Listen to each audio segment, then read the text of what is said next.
no los detecto y espero evidentemente que no se produzcan.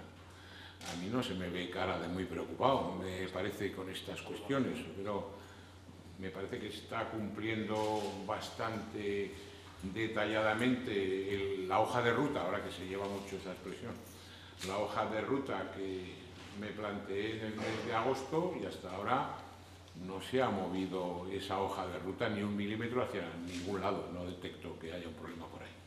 Primero, no se resta ningún poder al territorio. El hecho de que en estos estatutos no se prevea que los presidentes de los comités intercomarcales estén como tales presidentes como en la comisión ejecutiva, no significa que no vayan a estar, porque la comisión ejecutiva se amplía.